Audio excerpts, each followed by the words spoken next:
ذریعہ ہے نماز تہجد، اور اس کا جو وقت ہے نا رات کا پچھلا پہر، اللہ اکبر، سبحان اللہ۔ اللہ کے پیارے حبیب صلی اللہ تعالیٰ علیہ وآلہ وسلم نے ارشاد فرمایا کہ رات کا جب پچھلا پہر آتا ہے نا تو اللہ تعالیٰ کی بارگاہ سے وہ صدائے رحمت آتی ہے کہ ہے کوئی مجھ سے مانگنے والا میں اسے عطا کروں، ہے کوئی مجھ سے رزق طلب کرنے والا، مجھ سے مغفرت طلب کرنے والا، اولاد طلب کرنے والا، جو بھی جائز حاجت اللہ تعالیٰ سے اس وقت مانگی جائے تو اللہ تعالیٰ کی بارگاہ سے صدائے رحمت آتی ہے کہ مانگو میں عطا کروں گا، مانگو میں عطا کروں گا۔ تو یہ قسمت والوں کو، خوش نصیب لوگوں کو ہی یہ نماز نصیب ہوتی ہے۔ ہر بندہ یہ نماز تہجد کے لیے نہیں اٹھایا جاتا، یہ خوش نصیب لوگوں کو ہی یہ اس کے حق میں ہی یہ کرم کے فیصلے ہوتے ہیں۔ تو اب یہ تو تھی اس نماز کی فضیلت، میں نے 2 حدیثیں بیان کی اور اس کی بہت ساری فضیلتیں احادیث میں موجود ہیں، لیکن چونکہ ویڈیو نہ زیادہ لمبی ہو جائے تو میں اب اصل ٹاپک پہ آتا ہوں۔ سب سے پہلے ہم اس نماز کی جو نیت ہے وہ جانیں گے، اس کے بعد میں آپ کو وقت بتاؤں گا، اور وقت کے حوالے سے بہت سارے لوگ سوال کرتے ہیں کہ کیا اس کے لیے سونا ضروری ہے یا نہیں، وہ بھی بتاؤں گا۔ اور بہت سارے لوگ یہ کہتے ہیں کہ ہم رات کو ڈیوٹی کرتے ہیں، سو نہیں سکتے، ڈیوٹی ہوتی ہے تو ہم پھر کس طرح نماز تہجد ادا کریں۔ میں یہ ساری انشاءاللہ میں آپ کو یہ مکمل تفصیل بتانے جا رہا ہوں۔ تو سب سے پہلے نیت یاد رکھیں، نیت جو ہے اس نماز کی کس طرح کرنی ہے۔ نیت کے حوالے سے ایک بات پہلے یہ ذہن نشین کر لیں کہ نیت زبان سے کہنا، زبان سے کرنا یہ کوئی فرض واجب نہیں ہے، مستحب ہے، یعنی اگر زبان سے کہہ لیں گے پھر بھی ٹھیک ہے، نہ کہیں گے پھر بھی ٹھیک ہے۔ اصل نیت وہ دل کے پختہ ارادے کو کہتے ہیں، یعنی آپ نماز تہجد ادا کرنے لگے ہیں تو آپ کے یہ دل میں یہ ارادہ ہونا یہ ضروری ہے، زبان سے کہنا یہ ضروری نہیں ہے۔ پھر بھی اگر کوئی بندہ زبان سے کہنا چاہتا ہے تو اس طرح کہے کہ 2 رکعت نفل ادا کرتا ہوں نماز تہجد کے واسطے اللہ تعالیٰ کے منہ طرف کعبہ شریف، ٹھیک ہے، یہ کہہ کے وہ تکبیر تحریمہ کہہ کے نماز شروع کرے گا۔ تو یہ تو تھی اس کی نیت۔ اس کے بعد اب آئیے اس نماز کا وقت کب ہوتا ہے، اور یہ انتہائی اہم مسئلہ ہے۔ اس کے بعد ایک اور مسئلہ کہ اس میں صورتیں کون سی پڑھنی ہیں۔ سورہ اخلاص کے حوالے سے بہت زیادہ سوال پوچھا جاتا ہے کہ سورہ اخلاص کتنی بار پڑھنی ہے، تو یہ بھی میں آپ کو بتاؤں گا۔ تو نیت آپ نے سماعت فرما لی، اب آئیے وقت کی طرف۔ وقت اس نماز کا یاد رکھیں، جیسے ہی نماز عشاء کے آپ فرض پڑھ لیں، ٹھیک ہے، یعنی نماز عشاء کا جب وقت شروع ہو جاتا ہے پھر آپ نماز عشاء ادا کرتے ہیں تو اس کے بعد آپ کے لیے نماز تہجد کا وقت شروع ہو جاتا ہے، ٹھیک ہے جی۔ اور اس کا وقت ختم ہوتا ہے صبح جب فجر کی نماز کا وقت شروع ہوتا ہے۔ فجر کی نماز کا جب وقت شروع ہوتا ہے تو ساتھ ہی نماز تہجد کا وقت ختم ہو جاتا ہے، یعنی رات کے کسی حصے میں بھی آپ نے عشاء کی نماز پڑھی اور اس کے بعد آپ سو گئے، چاہے 10 منٹ ہی کیوں نہ سوئیں، ٹھیک ہے نا، تو آپ سو کے اٹھے، رات کے 11 بجے ہوں، 10 بجے ہوں،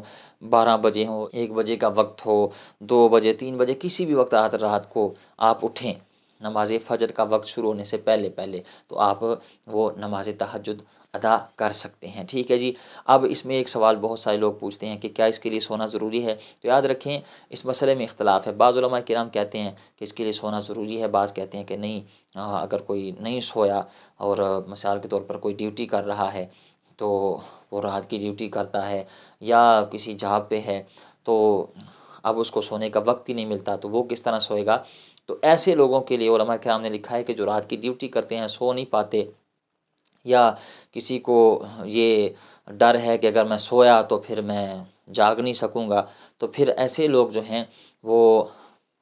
تہجد کی نماز پڑھ کے سویا کریں، ٹھیک ہے، اور صبح فجر کے لیے پھر اٹھ جایا کریں۔ ورنہ افضل اور بہتر یہی ہے، زیادہ باعث اجر و ثواب یہی ہے کہ اس نماز کے لیے سویا جائے اور سو کے اس کے بعد آپ اٹھیں، کیونکہ جس عبادت میں زیادہ مشقت اٹھائی جاتی ہے اس میں زیادہ اجر دیا جاتا ہے۔ اب گرم بستر ان سردیوں کے دنوں میں چھوڑنا، پھر وضو کرنا، پھر مصلی بچھانا، تو ظاہر سی بات ہے ایک بندہ پہلے سے ہی جاگ رہا ہے اور ایک بندہ گرم بستر چھوڑ کے قربانی دے کے وہ اٹھ کے نماز تہجد ادا کر رہے تھے، اسے زیادہ اجر ملے گا۔ بہرحال اگر کوئی سو نہیں رہا یا کسی کو نیند کا مسئلہ ہے، وہ رات کو سو نہیں پاتا، یا کوئی ڈیوٹی کر رہا ہے، جاب کر رہا ہے اور وہ رات کو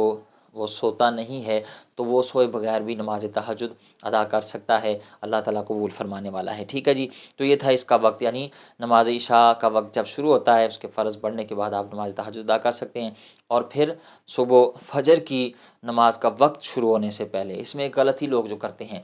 یاد رکھیں یہ غلطی ہرگز نہ کیا کریں۔ ہم لوگ سمجھتے ہیں کہ صبح جب اذانیں شروع ہوتی ہیں تو پھر ہی نماز فجر کا وقت شروع ہوتا ہے، ایسا نہیں ہے۔ یاد رکھیں جب آپ نے رمضان شریف میں دیکھا ہوگا کہ سحری کا جو وقت ہوتا ہے نا، جیسے ہی وہ ختم ہوتا ہے اس کے بعد الارم بجتے ہیں، پھر اس کے بعد جا کے اذانیں ہوتی ہیں، اور کئی مرتبہ ایسا ہوتا ہے کہ ایک مسجد میں وہ الارم کے بجنے کے بعد جب سحری کا الارم بجتا ہے کہ وقت ختم ہو چکا ہے تو پھر 10 منٹ بعد اذان ہو رہی ہے، کسی میں 5 منٹ بعد اذان ہو رہی ہے، تو آپ نے اذان نہیں دیکھنی، آپ نے دیکھنا ہے کہ سحری کا وقت کب ختم ہو رہا ہے، ٹھیک ہے نا۔ اسی طرح عام دنوں میں بھی آپ کیلنڈر آپ جیب میں رکھ لیں، آپ موبائل میں رکھ لیں، آپ اس میں ڈاؤن لوڈ کریں، موبائل میں ایپ ڈاؤن لوڈ کر لیں، نماز پنجگانہ کی جو اوقات ہیں اس میں آپ دیکھ لیا کریں کہ جیسے ہی سحری کا وقت ختم ہوگا، اس میں لکھا ہوتا ہے اوپر، ٹھیک ہے جی، وہ سحری کا ٹائم جب ختم ہو تو سمجھ جائیں کہ تہجد کی نماز کا وقت بھی ختم ہو چکا ہے، پھر اس کے بعد فجر کی نماز کا وقت شروع ہو جاتا ہے۔ اذانیں چاہے بعد میں لیٹ ہو رہی ہوں لیکن ٹائم جو ہے وہ اس کا پہلے شروع ہو جاتا ہے، تو اس میں یہ لوگ غلطی کرتے ہیں اور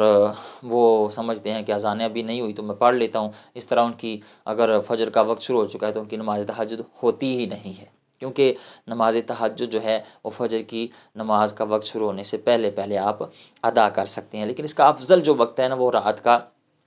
پچھلا پہر ہے، ٹھیک ہے جی، وہ اس کا افضل وقت ہے۔ تو یہ تھا اس کا وقت۔ اب اس کے بعد آئیں اس نماز کی رکعتیں کتنی ادا کرنی ہیں، اور اس کے بعد میں آپ کو پھر اس میں سورتیں کون سی پڑھنی میں آپ کو مکمل تفصیل سے انشاءاللہ طریقہ سمجھانے لگا ہوں، ٹھیک ہے۔ اس کی رکعتیں یاد رکھیں، آپ 2 بھی پڑھ سکتے ہیں، 4، 6، 8، 10، 12، ٹھیک ہے، یہاں تک آپ اس کی رکعتیں ادا کر سکتے ہیں، یعنی آپ کے پاس وقت ہو تو آپ 2 پڑھ لیں، 4 پڑھ لیں، 6 پڑھ لیں، 8 پڑھ لیں، 10، 12 پڑھ لیں، لیکن کوئی فرض واجب نہیں ہے کہ 12 ہی پڑھنی ہے یا 10 پڑھنی ہے، 8 پڑھنی ہے، آپ 2 پڑھ لیں، 4 پڑھ لیں، 6 پڑھ لیں، جتنی بھی آپ کو آسانی ہو، جتنا آپ کے پاس وقت ہو، آپ 2 سے لے کے 12 تک آپ پڑھ سکتے ہیں، ٹھیک ہے جی۔ اب آئیے اس نماز میں سورہ اخلاص کے حوالے سے بہت سارے لوگ غلط فہمی کا شکار ہیں، وہ سمجھتے ہیں کہ اس میں سورہ اخلاص شاید 8 بار پڑھی جاتی ہے، 4 بار پڑھی جاتی ہے، تو یہ مسئلہ بھی میں حل کرنے لگا ہوں۔ یاد رکھیں جب آپ نے نماز شروع کی، اللہ اکبر کہہ کر پہلے نیت کی، نیت کرنے کے بعد اللہ اکبر کہہ تکبیر تحریمہ کا ہی ہاتھ باندھ لیے، پھر آپ ثنا پڑھیں گے، اور ثنا سے پہلے تعوذ اور تسمیہ نہیں پڑھیں گے، یعنی ڈائریکٹ ہی تکبیر تحریمہ کے بعد آپ ثنا شروع کر لیں گے، سبحانک اللہم و بحمدک و تبارک اسمک و تعالی جدک ولا الہ غیرک۔ اس کے بعد تعوذ اور تسمیہ یعنی اعوذ باللہ من الشیطان الرجیم، بسم اللہ الرحمن الرحیم، پھر سورہ فاتحہ وللضالین آمین تک پڑھ کے پھر بسم اللہ پڑھ کے ساتھ سورت ملائیں گے۔ اب سورتیں کون سی پڑھنی ہیں، یہ سوال بہت زیادہ پوچھا جاتا ہے۔ یاد رکھیں آپ کوئی بھی سورت پڑھ سکتے ہیں،